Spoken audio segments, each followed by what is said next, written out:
Estaba en mi vuelo regresando de un viaje con mi familia y todo parecía normal, hasta que ocurrió cierto acontecimiento inesperado. Estábamos como a la mitad del vuelo y yo apenas me estaba despertando de una siesta que traté de tomar. La verdad es que no podía descansar para nada debido a que tenía muchos escalofríos y una tos espantosa. Spoiler alert, era influenza. Unos momentos después, hacen un anuncio de una emergencia médica y que requieren de un médico. Esto estaba ocurriendo en la parte de atrás del avión y yo estaba casi hasta el frente del avión. Y todavía me pongo a pensar que no creo que sea una emergencia médica, pues una de verdad o una seria. Y dije yo, capaz tampoco soy el único médico a bordo en el vuelo y alguien más ya lo está atendiendo. Sin embargo, vuelven a hacer un segundo anuncio que es una emergencia médica de verdad. Y además de una tripulante correr hacia el frente del avión. Y ya en este momento ya no me gustaban las cosas y sin pensarlo más, agarré mis algoritmos de la CLS, que siempre los llevo conmigo para situaciones como estas. Qué conveniente. Me levanté del asiento y me arranqué hacia la escena. Al llegar a la escena, lo primero que veo es una persona dando compresiones torácicas a una víctima que está colapsada en el pasillo del avión. Yo en este momento dije, vaya, esto sí es en serio, no era broma. Total, todas las mortificaciones que se dirían acerca de los escalofríos y la tos de la que me estaba quejando en su momento desaparecieron. Todo mi cuerpo y neuronas entraron en modo lucha o huida. Yo no podía visualizar bien a la víctima. Yo estaba viendo las piernas de la que estaba colapsada y la espalda de quien está dando compresiones. Entonces veo un asiento que tenía el botiquín de medicamentos y literalmente me salto en él para poder tener mejor ángulo y visualizar bien la escena. Yo todavía, por menso, ando preguntándole a la persona que da compresiones que si en serio no tiene pulso. No sé, diciendo que tal vez se equivocó o algo. Esta persona se detiene y revisa el pulso carotidio y en ese momento que dejó esas compresiones y podía ver a la víctima cara a cara, yo nomás con ver las respiraciones agónicas ya supe que estábamos frente a un paro cardiorrespiratorio sí o sí. Al momento de tener esa evidencia, le pedí a la persona que continuara con las compresiones inmediatamente y también solicito el DEA, que es el desfibrilador externo automático. Este dispositivo es básicamente tu guía en estos momentos cruciales. Bueno, me dan el DEA, pero tenemos un problema, es que la zona no es segura. El espacio que teníamos era extremadamente limitado y solamente una persona podía intervenir a la vez. Pedí que despejaran la zona de las personas que no iban a intervenir y que teníamos que trasladar a la víctima al fondo del avión donde estaban los carritos del servicio. Este es el primer paso que se hace en el Basic Life Support o BLS, porque si la zona no es segura, todo lo que intentarás hacer para que una persona recupere ya sea la respiración o el pulso, pues vas a fracasar, porque todo a tu alrededor va a hacer que fracases en esta resucitación. Ahora ustedes dirían que pues ¿por qué no hicieron eso primero? Bueno, por temas de adrenalina, estrés, nervios, no pasa por tu cabeza que tienes que hacer eso primero. A mucha gente se le olvida, pero sí fue muy buena la intervención de hacer las compresiones lo más pronto posible, porque estamos de acuerdo que el corazón dejó de latir apropiadamente en donde ya la circulación no existe. En otras palabras, ya no le llega sangre al cerebro. Y esto es lo más importante de unas compresiones torácicas de alta calidad. Y bueno, le pedí a la persona que está dando compresiones que se detuviera momentáneamente, se moviera y entre dos personas, uno de las piernas y uno de los brazos, trasladaron a la víctima hacia la parte trasera del avión. Y todos los participantes que estábamos involucrados nos desplazamos junto a la víctima. El equipo de resucitación quedó conformado de la siguiente manera: una paramédica, 3 médicos incluyéndome y la tripulación.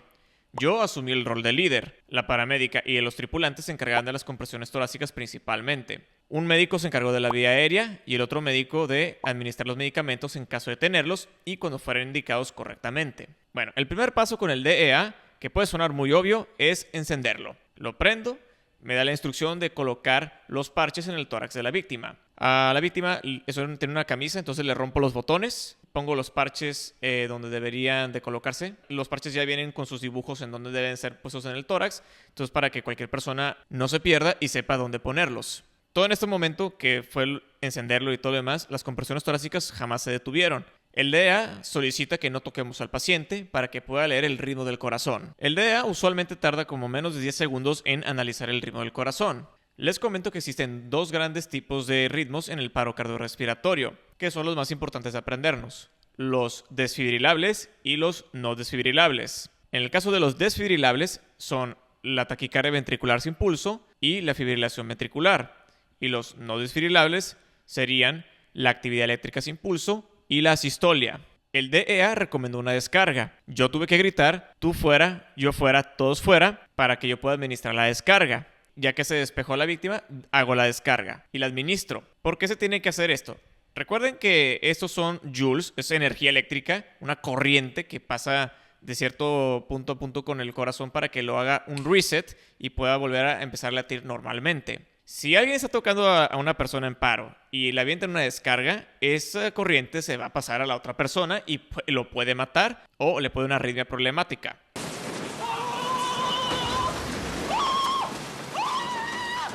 Siempre, siempre, siempre, cuando van a hacer la descarga antes de tirar el gatillo, tienen que asegurarse que nadie está tocando a la persona o la víctima que van a electrocutar, incluyéndose ustedes. Por eso dicen: yo fuera, tú fuera, todos fuera. Y bueno, ya que se administró la primera descarga, las compresiones torácicas se reanudan inmediatamente. La paramédica continúa dando compresiones torácicas. Yo le pregunto: ¿ya te cansaste? Y me dijo que sí. Pedí un relevo y un tripulante tomó su lugar. Yo estaba coachando la calidad de las compresiones torácicas, que era lo más importante y primordial en estos momentos, además de las descargas que el DEA estaba recomendando. Solicité un medicamento que es la adrenalina. Sorprendentemente, la tenían en el botequín en la presentación intravenosa, que es la que ocupamos. Había pedido solución fisiológica al 0.9%, no la encontraron, pero tenían una solución glucosada y pedí que me dieran esa solución. Preparé la jeringa, eso con la adrenalina. No he checado si eso fue muy correcto, pero la verdad es que las cosas como estaban, no había mucho tiempo para andar pensando en otras cosas. Preparé una jeringa con 1 mililitro de adrenalina para en caso de ser necesario. En ese momento,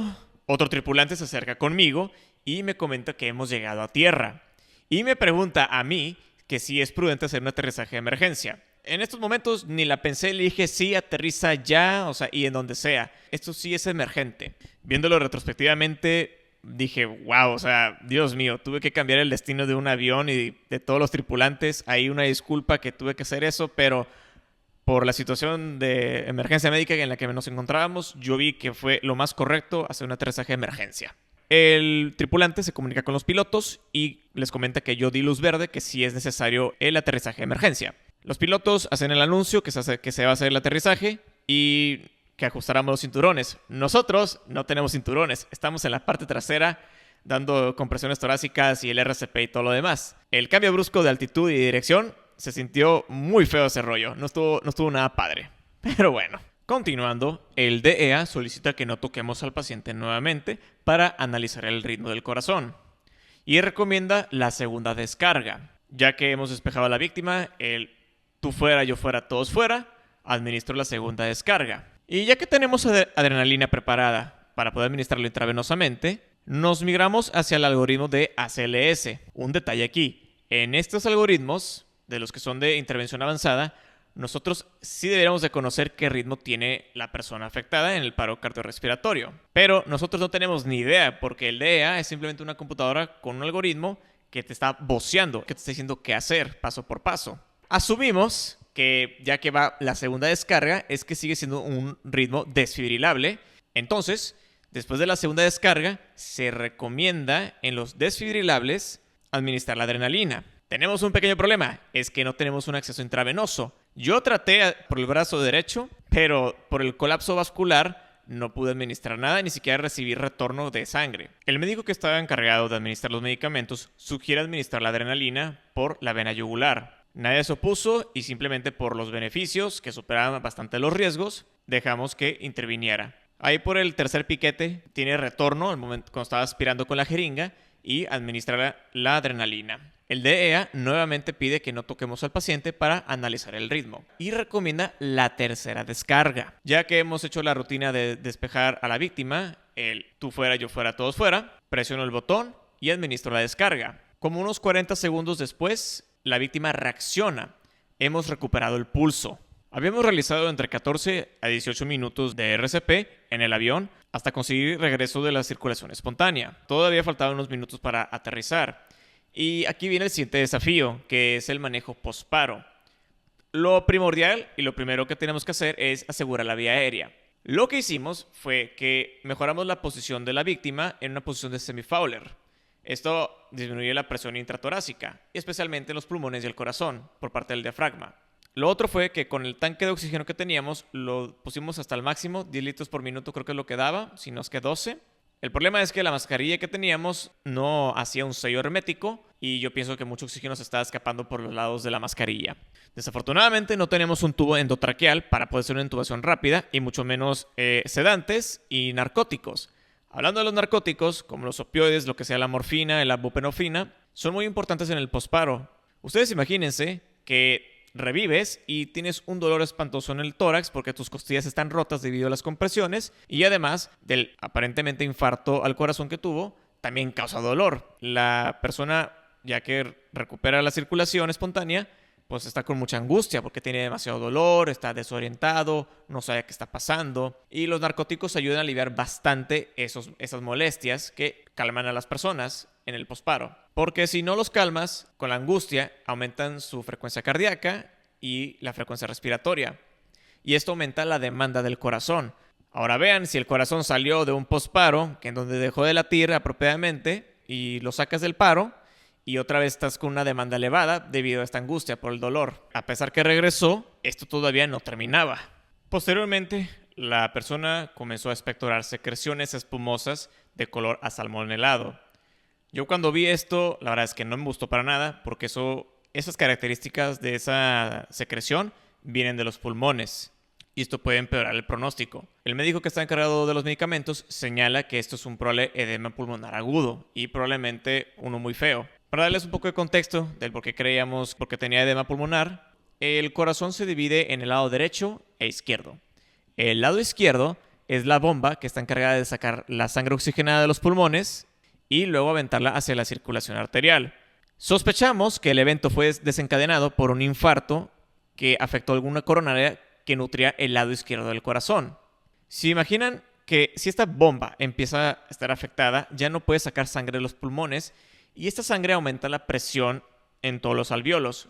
Y si esta presión aumenta, ocasiona el edema pulmonar. Por eso creemos que la razón que tenía estas secreciones espumosas es que el infarto ocurrió del lado izquierdo y empezó a afectar ya los pulmones. Ya que teníamos la evidencia de secreciones en la vía aérea, afortunadamente en el botiquín había una perilla que podemos utilizarla para sacar las secreciones poquito en poquito.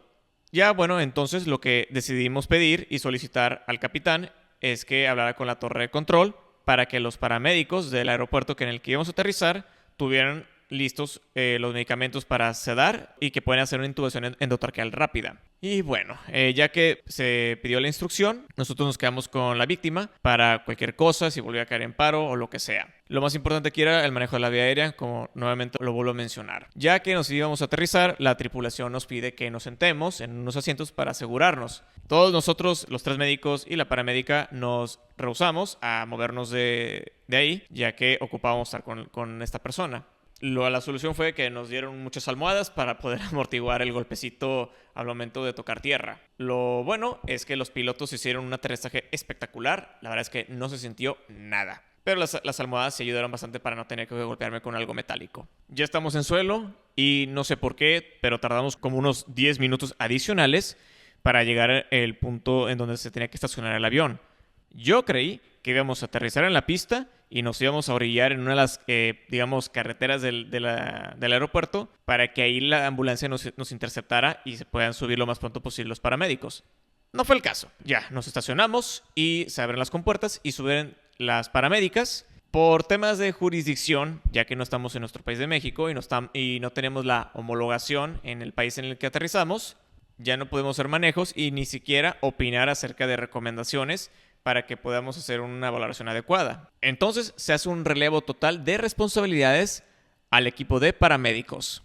En ese momento uno quisiera cantar victoria, sin embargo, lamentablemente, la víctima vuelve a caer en paro cardiorrespiratorio y de hecho fue el médico de los medicamentos que se dio cuenta que entró en paro otra vez. Los paramédicos todavía no se habían percatado que el registro que ellos tenían, electrónico, era un electrocardiograma, había empezado con una fibrilación ventricular. Deciden hacer el manejo de RCP nuevamente ellos y nomás veamos cómo el registro de estar en fibrilación ventricular unos segundos se pasó a la actividad eléctrica sin pulso, 3 minutos se pasa a la sistolia, que fueron unos 9 minutos adicionales en ese ritmo no desfibrilable, y debido a la situación y al pronóstico de la persona deciden suspender la reanimación y pronuncian el fallecimiento de la víctima. Ya antes de acabar este video me gustaría dar unas últimas palabras y 2 puntos. El primero siendo darle las condolencias a los familiares que perdieron a su familiar en este vuelo. Me hubiera gustado haber intervenido un poco más con los paramédicos, pero por temas legales no nos dejaron y ni siquiera opinar. No fue culpa de nadie, para que tengan eso entendido, ¿ok? No pongan dedos entre ustedes ni se hagan responsables de lo que pasó. Lo segundo es que quisiera agradecerle a los involucrados del equipo de resucitación, a los médicos, la paramédica y a los tripulantes. Estoy también muy agradecido que hayan confiado en mí en tener el rol de líder, a pesar de ser el más chavito de todos los médicos ahí. Pero esto no lo hubiera logrado sin ustedes. Esto nunca se hace solo. No soy Superman y nadie lo es. Entonces, todo esto no fue, no quiero, o sea, vaya, no es tomarme el crédito en el que yo logré sacarlo de paro. No, es más bien logramos sacarlo de paro cardíaco. Esa es la diferencia, que por el trabajo en equipo coordinado, con respeto y empático, se logran hacer las cosas bien y dan buenos resultados. Eso es todo por hoy. Nos vemos en la próxima. Hasta luego.